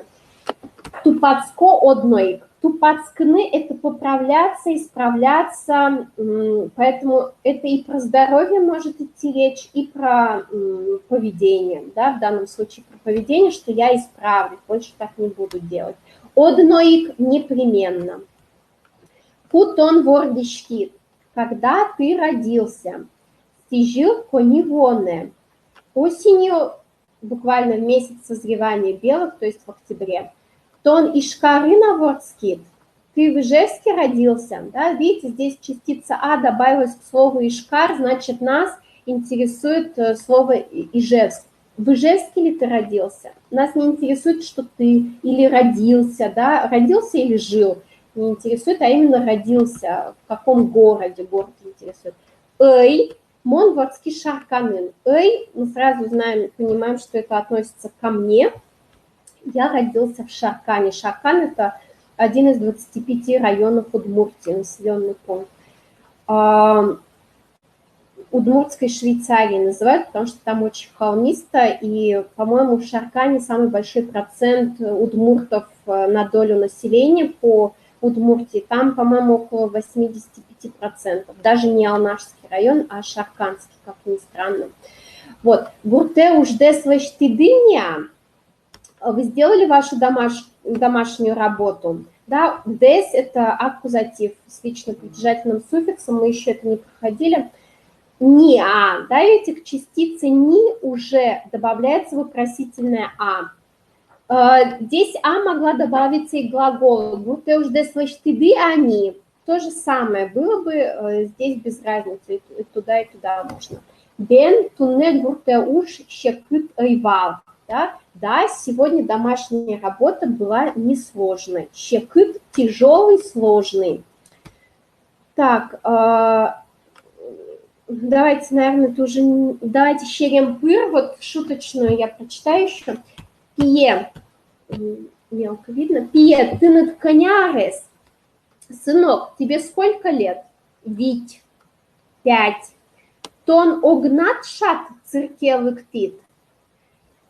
Огнат в одиночку, ты один, да, то есть Д вот это тоже показывает, что ты один. Огназ, он один. Огнам, я одна.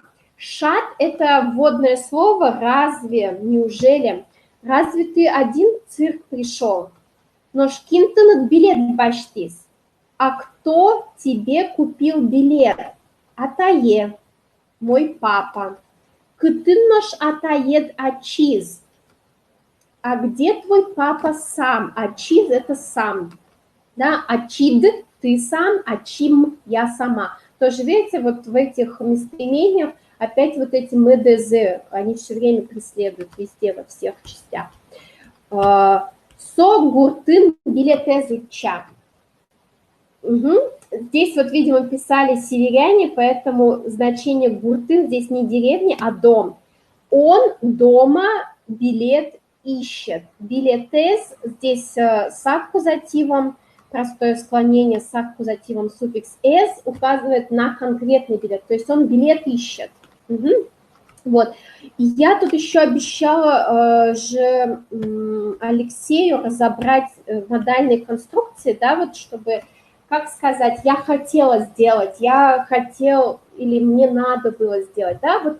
Как эти модальные конструкции используются в прошедшем времени или в будущем времени? Итак, смотрите, например, мы нам ижеме поте, да, возьмем, я хочу спать. Здесь у нас поте. Поте – это форма настоящего времени, буквально выходит, да, глагол потыны – выходить, выходить, хотеться.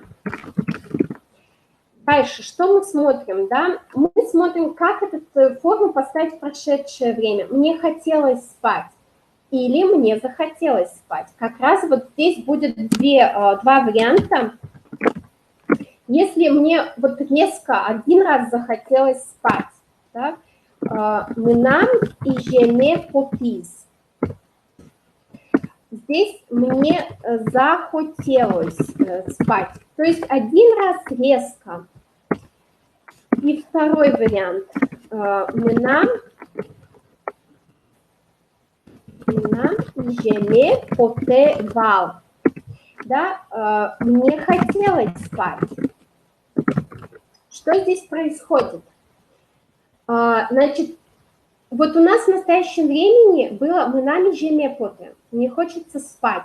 Глагол «pote» в настоящей форме, третье лицо единственного числа.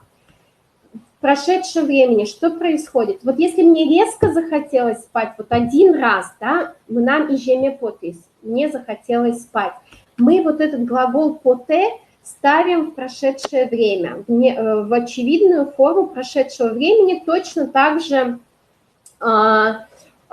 третье лицо единственного числа. И второй вариант, они отличаются по смыслу. Если это было длительное действие в прошедшем, то есть мне весь день хотелось спать, лумбет и жеме потевал, да, лумбет весь день, то мы делаем длительное прошедшее время. Оно строится как? Оно строится настоящее время плюс форма вал. Плюс форма вал, это у нас будет длительное прошедшее.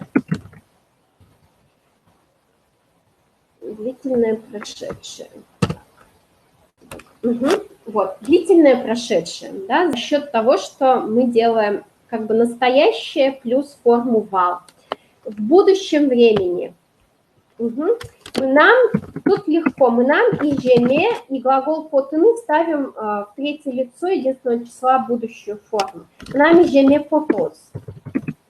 Я захочу спать. Здесь нету длительного будущего, здесь одна форма будущего времени. Да? Это вот что касается желания-нежелания, конструкции желания-нежелания. Дальше сейчас посмотрим конструкцию. Так, интересно, как это стирается. Может быть, вот так. Угу. Вот, посмотрим конструкцию «надо-не надо». Да, надо, не надо. Например, мне надо работать в настоящем времени, да, настоящее время. M'nam, дательный падеж, M'nam ужано или M'nam ужаны куве.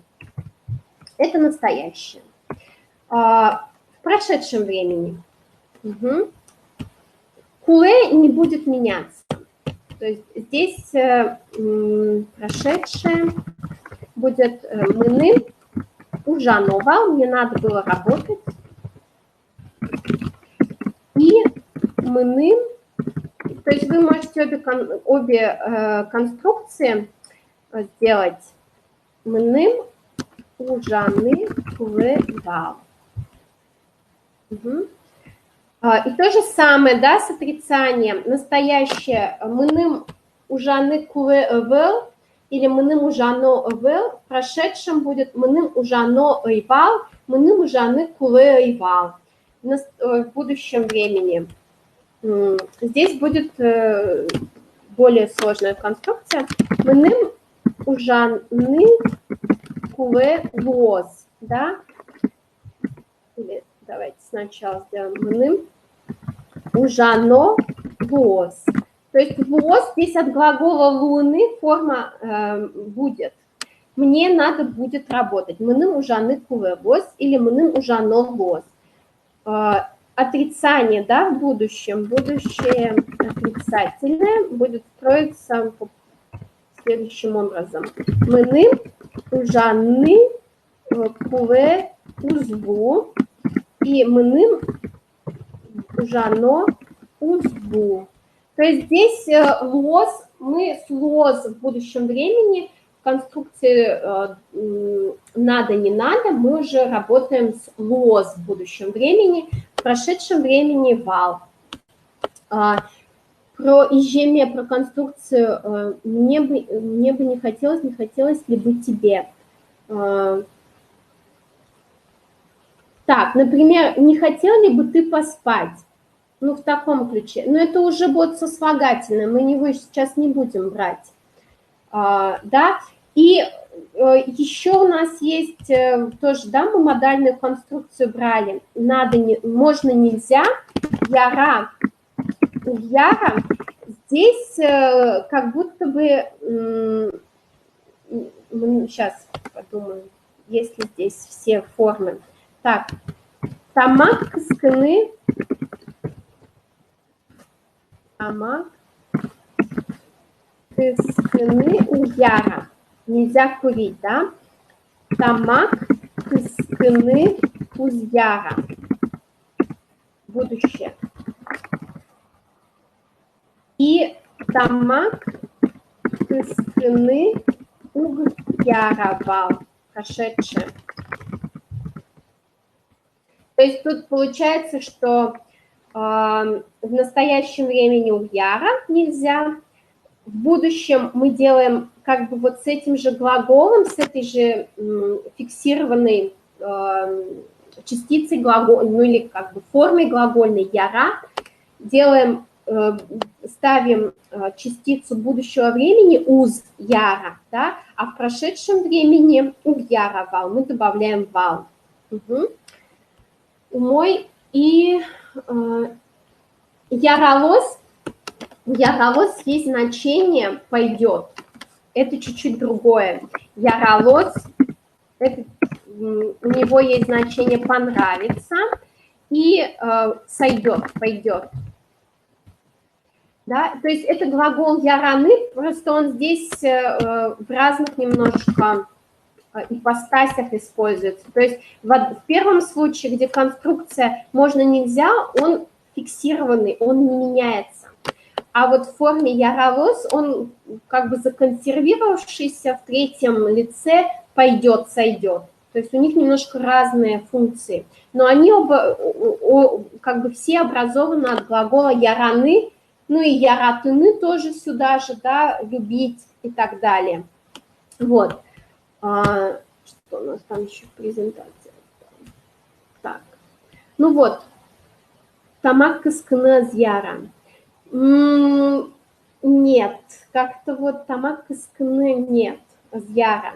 Вот это будет немножко другое значение. Мыным тамак кыскыны зяра. Мне не понравилось курить. Вот в таком значении может быть. Вот, но это немножко сложно уже. Это уже такие нюансы. Вот, смотрите, это тоже будет домашнее задание. Надо будет в форме поставить глагола. Вот, то есть, еще раз, да, что у нас домашнее задание? Надо вам будет просто набить руку, голову и так далее, да, с этими формами будущее и прошедшее. То есть я вам отправлю глаголы на самопроверку, чтобы вы их распрягали в прошедшем, в будущем, в утвердительном, отрицательной форме.